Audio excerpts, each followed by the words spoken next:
A lot of you guys are gonna be really excited for this. Hyoh actually got some insane enhancements, and with the advent of, spoiler, his alternate version coming out, well, I guess today, the banner review for this character, aka Lazy Boy Rain, CG Spoiler Rain, whatever you want to call him out there, Chair Cushion Rain, is out there. And Hyoh actually does pair up pretty well with our new hero. So maybe if you have some Hyohs laying around, it might be time to dust off your Hyohs, add some Awaken Rain, or I'm always going to call him Awaken Rain. Aldore King Rain, friends.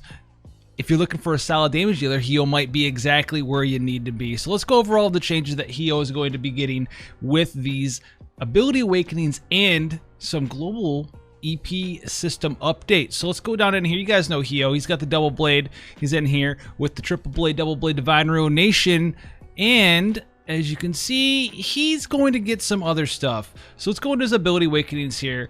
The +2 on his normal spirit plus 20% passive is going to be erased. He's no longer going to have that spirit plus 20%. Instead, it's going to be a new cooldown called Bloodthirsty Swordsman. It's going to be a 5-turn cooldown available on turn 1. It's going to give him a 150% Man-Eater buff for 2 turns, and it's going to give him a 275% limit burst damage buff for 2 turns. It's also going to fully fill his limit burst gauge. And yes, Hyoh's limit burst does chain with our new friend, CG King Rain. So that's going to be pretty awesome there. That's going to allow you to do some big burst damage. And that's not the only thing that's going to be buffing up Hyoh's limit burst here. The next thing we're going to be talking about here is Servant of the Blade +2. If you want to stay with his Divine Ruination chaining family, it's going to get a massive buff. It's still going to be 2-part, the backloaded sort of thing. The first 6 hits are going to be a 5.5 multiplier.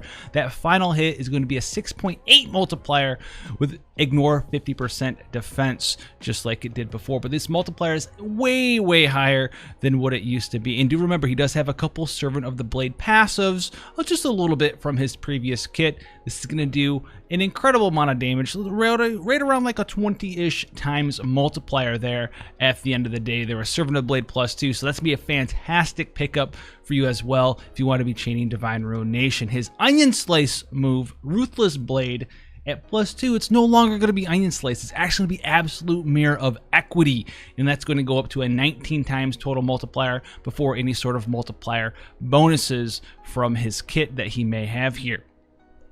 With that being said as well, we're going to be going in, and that's pretty positive too, because it's going to be AoE on the Absolute Mirror of Equity on the back end there as well. So you get a little bit of AoE chain finish damage, but nothing too insane. But Absolute Mirror of Equity is going to be another chain family for him. Now, rounding out his imbues, the Flame Blade and Voltage Blade both have a +2 as well. And basically what you're getting here, you're going to get higher imperils, 80%.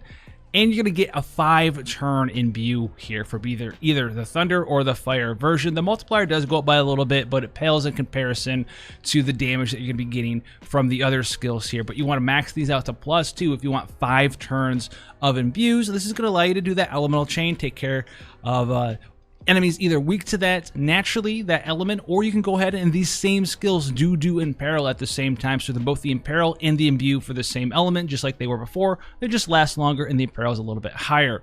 Next up is going to be Mysterious Swordsman and Double Blade +2. So Mysterious Swordsman here, it's going to give you 100% true double hand, going to allow you to hit that true double hand cap that much quicker, maybe get some limit burst damage on him, maybe get some increased attack or an extra killer.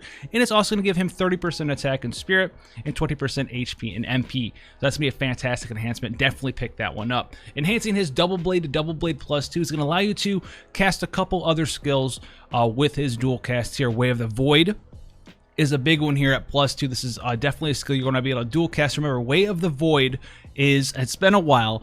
His big cooldown skill, his 5-turn cooldown that unlocks triple cast and gives him an attack buff and fully heals him.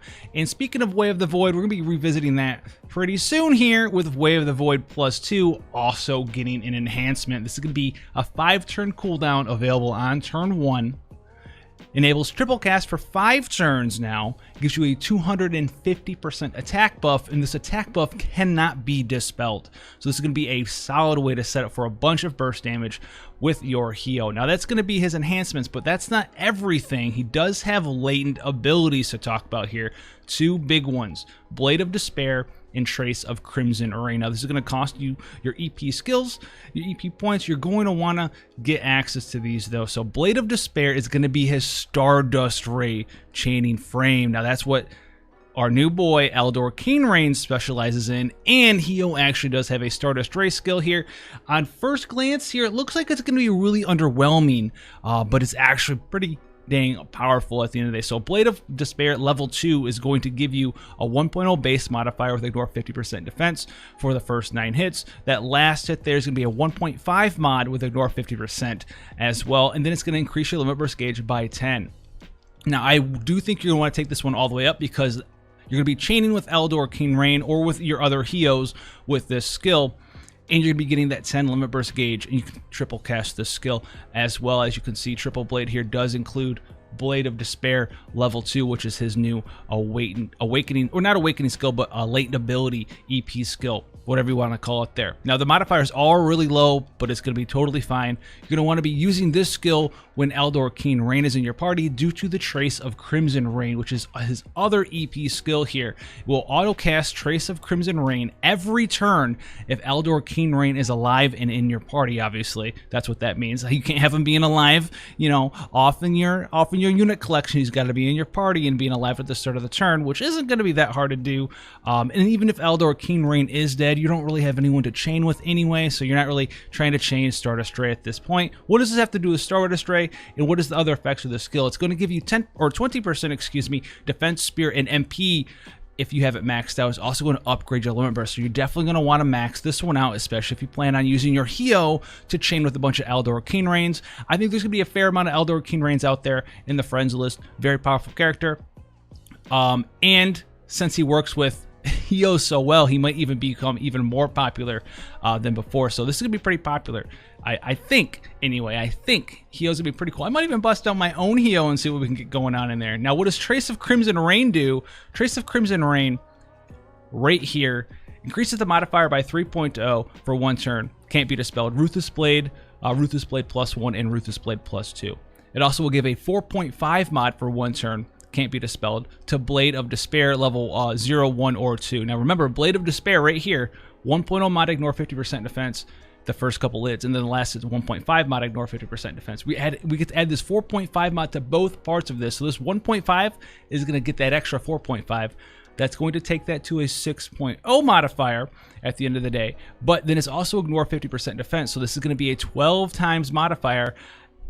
12 times modifier on the last hit, and the first hit also gets that 4.5, so this will be a 5.5 times 2 because of the ignore 50%, and that is going to be an 11.0. You get to add those together, and you can start seeing these multipliers rolling up over 20 times multiplier, and that is exactly where we want to see people using these damage dealing skills nowadays. That's going to allow you to do a bunch of damage, and he does work very well, because remember, with King Rain wants to do his limit burst. This skill's also be giving you that limit burst gauge. You have the way to just fill your limit burst gauge up with his awakening skill, Bloodthirsty Swordsman, to get that 275% limit burst damage, fully fill up your limit burst gauge. King Rain does have a skill that's just like this as well. You even get a little bit of human killer, so you can do even more damage to humans.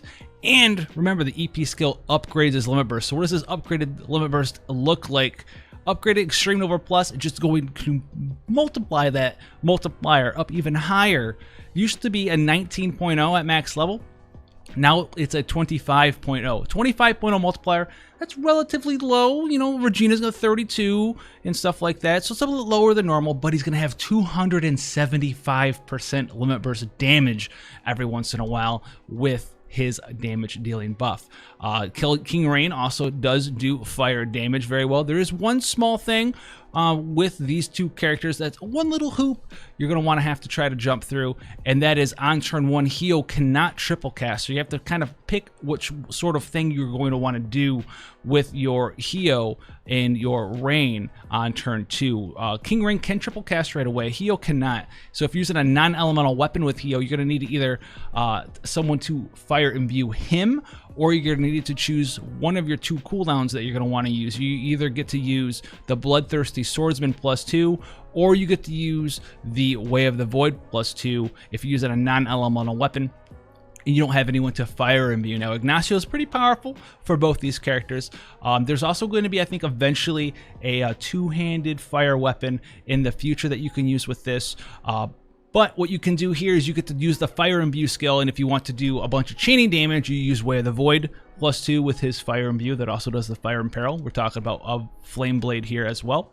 Or you can do the fire imbue and fire imperil and then use Bloodthirsty Swordsman and then pop off a very strong limit burst with your Hyoh and your King Rain. I almost call him Awaken Rain again, with your King Rain the following turn. So that's going to be pretty powerful for you guys out there. And if you guys do have, I think it's Crimson's Super Teamwear or a two-handed fire weapon, that might be a thing that you can use there. Or you can use someone to fire imbue, someone like Ignacio in your party for like a support, and then chain finish a little bit with Ignacio there. A lot of people are still using Ignacio, very powerful character, has 110% imperil, all that cool stuff. AoE fire imbue, 180% attack, magic defense, spirit buffs, a bunch of neat stuff there with Ignacio, as well as AoE limit burst gauge fill. So maybe you might even be able to back-to-back limit burst, possibly with Ignacio plus another AoE limit burst gauge fill unit with your CG King Rain and your Hyoh. So a lot of cool stuff. Hyoh is popping off for an old unit here. He got a little bit of global love, I want to say here, especially with the Blade of Despairs and stuff. I don't think he had all of this stuff in JP, but he looks pretty powerful and pretty potent. Now there's one other character that did get ability awakenings, didn't get the EP skills though, and that's Agnes. We can quickly go over Agnes. This isn't going to take too long here. So his enhancement, listen, it's going to give you 100% imperil. And it's going to be 4 turns to 1 enemy, and then it's going to enable double enhancement for 3 turns. You're going to notice something very quickly here. His cooking +2, it's going to be 5 turns, 30% damage mitigation for all allies, with the 5 turns on the skill unlocks. Royal Banquet Canapé. Someone's going to have to tell me, someone's going to have to tell me how to pronounce it down in the comment section below, because I'm never getting that one. But this is going to be a 200% attack, defense, magic, and spirit buff for 4 turns to all allies. So a little bit higher on the buffs here for 4 turns. Attack, defense, magic, and spirit break resist by 100% for 4 turns to all allies. Get double enhancement for 3 turns. Then the enhancement skills themselves are unlocked for 3 turns. Overboost is going to last the unlocked skills for 4 turns for double enhancement, as well as enhancement fire, ice, and lightning. It's also going to give you 18 limit burst gauge crystals to himself as well. And then a Regalia driver is going to give him a little bit of defense and HP and spirit, 40% defense and spirit, 20% HP, and he's going to be immune to poison, confuse, and petrify still. Basically, Agnes's enhancements don't really change his one weakness everyone wanted to see, which is that he could activate his cooking skill with perhaps Overboost or Royal Banquet Canapé. Canapé. I just want to say it like how I think Agnes was canapé, new recipe. But that's basically the one thing he's missing there.